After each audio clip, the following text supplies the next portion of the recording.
Madame Laure Becuot, procureure de la République, tribunal judiciaire de Paris, parvis Robert Badinter, Paris 17e. Chère Madame le procureur de la République, Laure Becuot, je suis certain que vous avez lu attentivement le courrier que je vous ai fait parvenir en juillet dernier, suite à la plainte que j'ai déposée auprès du doyen des juges d'instruction de votre tribunal, le 13 décembre 2024, à l'encontre notamment d'un personnage public que je ne nommerai pas. Pièce jointe. Je me permets de vous interpeller aujourd'hui, en ce jour de la Saint-Valentin, avec cette simple question.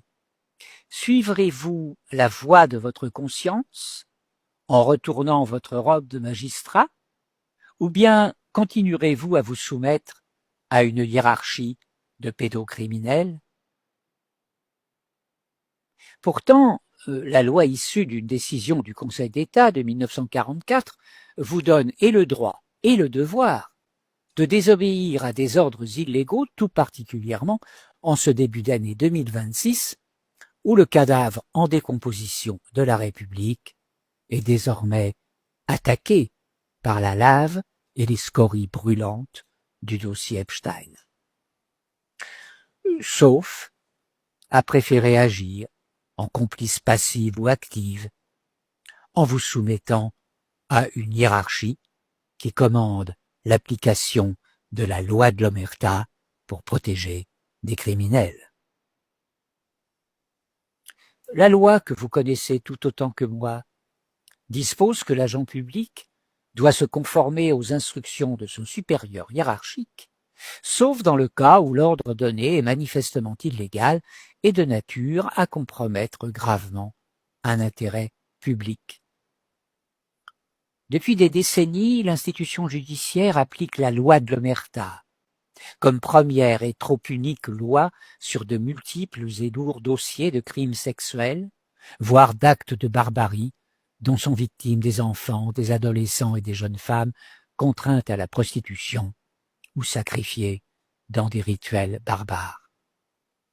Des millions de Français découvrent avec horreur, depuis le 30 janvier, la violence des crimes commis par cet Epstein, agent apatride ou pas, dans le but de compromettre gravement le personnel politique et diplomatique de nombreux gouvernements, essentiellement occidentaux.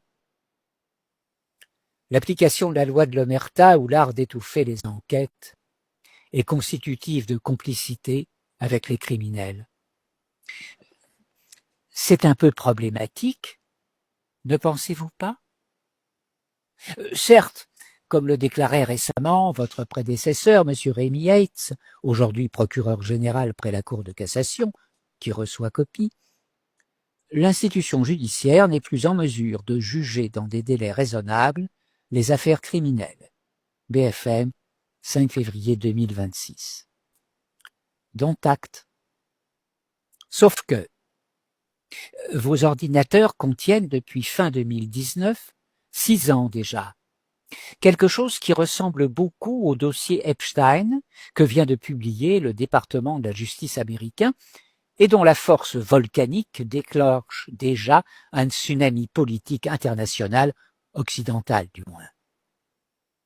6 ans que ces dossiers, vidéos et courriels, saisis lors d'une perquisition au 22 avenue Foch, 75 016 Paris, en septembre 2019, dorment toujours dans les ordinateurs de vos services et tout autant du côté de l'instruction, en parfaite application de la loi de l'omerta, cette loi mafieuse qui permet de protéger autant que faire se peut les auteurs des crimes les plus exécrables, pour peu qu'ils appartiennent à la bonne tribu, la bonne caste, la bonne loge, le bon réseau, le bon peuple, la bonne religion ou la bonne race. Êtes-vous sûr que votre conscience puisse être en véritable cohérence avec ces faits-là? Depuis décembre 2024, le tribunal de Paris a dans ses ordinateurs, tant du doyen que du parquet, une plainte pénale que j'ai déposée à l'encontre d'un individu que je ne nommerai pas, notamment au motif de détournement de mineurs, usurpation d'identité et de fonction, mariage illégal, etc., et qui regroupe aujourd'hui plus de 110 parties civiles, 57 étant déjà dûment enregistrées par le greffe du doyen et transmises au parquet. Tout comme Madame Alexandra Brazinville, qui a déposé contre le même individu une plainte pour transphobie, j'attends que vous décidiez à désobéir aux ordres que vous avez reçus des plus hautes instances du gouvernement en faisant ouvrir une instruction sérieuse sur une imposture inédite dans l'histoire de la République. Vous ne pouvez pas ignorer par ailleurs les éclaboussures multiples du dossier de M. Jack Lang, qui justifie très largement l'ouverture d'une enquête autre que financière sur les crimes sexuels commis par cet individu. Je vous joins à la présente une note blanche des renseignements généraux du siècle dernier, rédigée par M. Yves Bertrand, et que celui-ci a publiquement assumée devant des journalistes. Cette note blanche choque, à juste titre, beaucoup de nos concitoyens qui prennent désormais connaissance grâce aux médias libres et souverains. Pièce jointe en lien en description.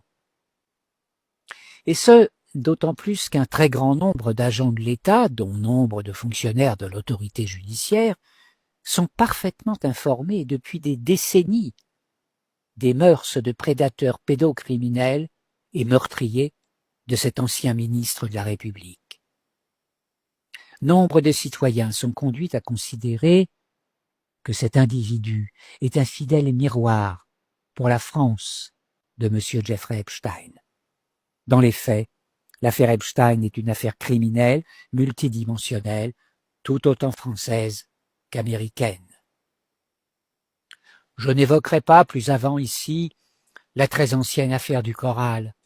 Je ne connais pas de magistrats de votre génération qui ne connaissent la dénonciation publique faite par un certain Roger Olindre en 1998, sans aucune poursuite à son égard. Pas plus d'ailleurs qu'à l'égard de celui qui était encore ministre. Mais vous me permettrez par contre d'attirer votre attention sur la plainte de 2012 de M. Emmanuel Verdun relative au viol en réunion de sa fille Laurine, plainte qui est immobilisée sur le bureau d'un juge d'instruction de votre tribunal. Je vous invite vivement à en prendre connaissance. Pièce jointe de la transcription et lien vidéo en description. M. Verdun a fait parvenir récemment à l'institution judiciaire une brève vidéo de la scène de viol, filmée par une mère complice, et dont la description est redoutable. Les personnes accusées et dénoncées pour ce crime par M. Emmanuel Verdun se nomment Jack Lang, François Hollande et Pierre Moscovici. Rien d'étonnant pour qui écoute les récentes vidéos de Madame Alexandra Brazinville, partie civile avec moi dans le dossier cité ci-dessus, et qui connaît quelque peu cet univers de malades mentaux et de démons à visage humain. Sérieusement, chère Madame le procureur Lorbecuot, vous comptez faire quoi de ce dossier? L'enterrer comme tant d'autres? Le tout Paris, les hauts fonctionnaires, nombre de citoyens ordinaires connaissent parfaitement les mœurs et les débordements criminels de cet ancien maire de province, abandonné par les électeurs. Les magistrats parisiens feraient-ils exception? Oserez-vous être celle qui interrompt la loi de l'omerta?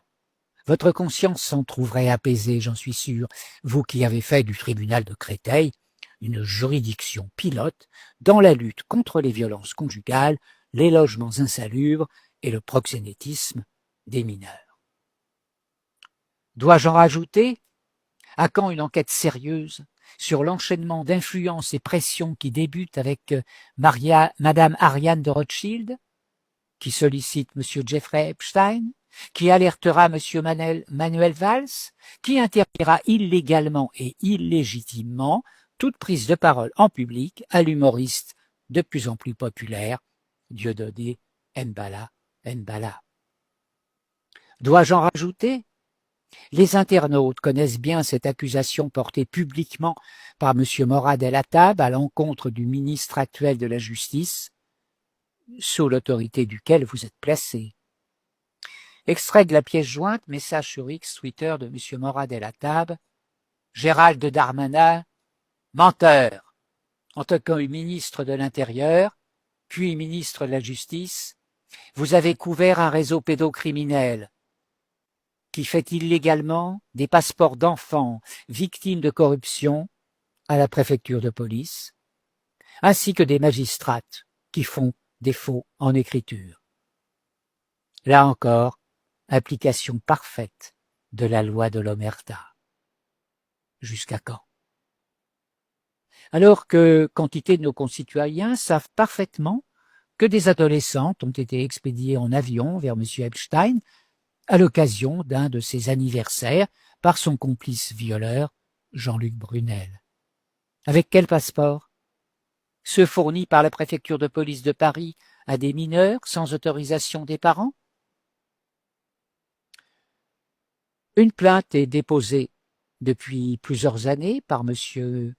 Morad El Hattab, entendu en audition libre en mars 2025.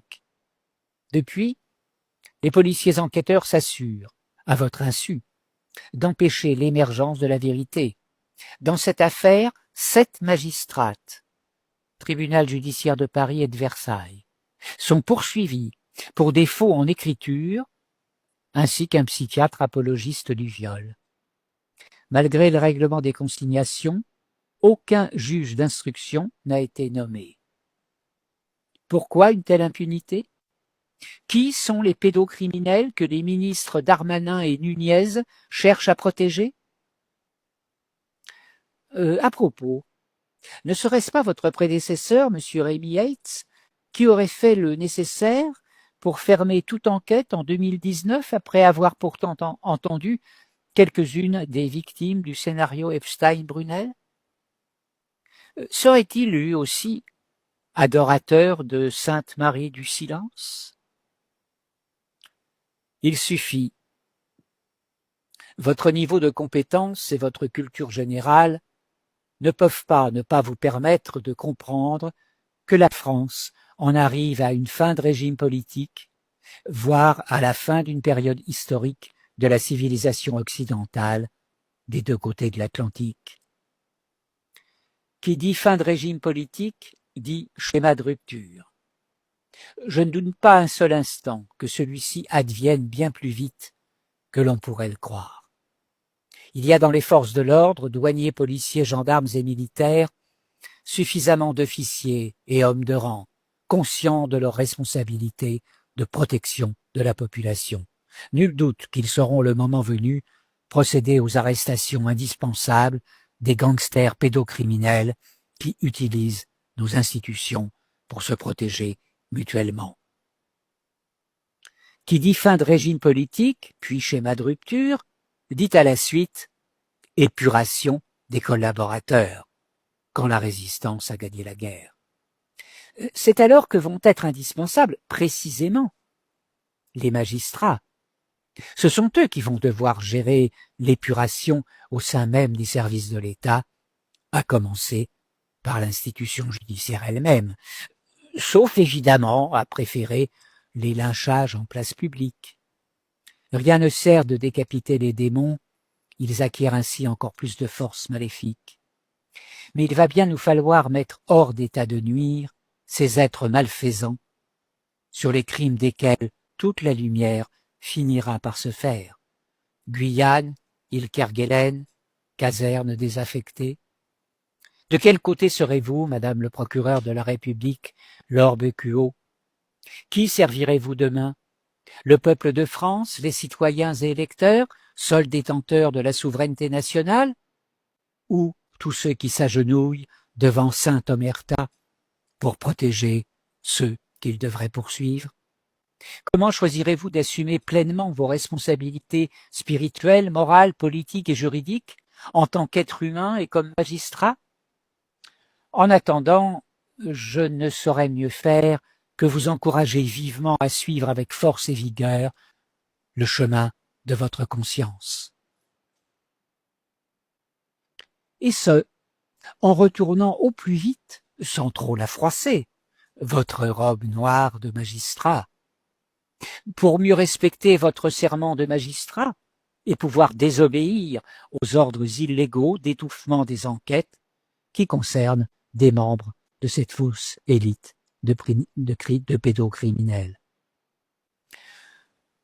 Ainsi pourrez-vous ouvrir au plus vite les procédures indispensables pour permettre à notre pays de se débarrasser définitivement de tous les complices de Jack, Jeffrey, Jean-Luc, Ariane, Caroline et tous les autres.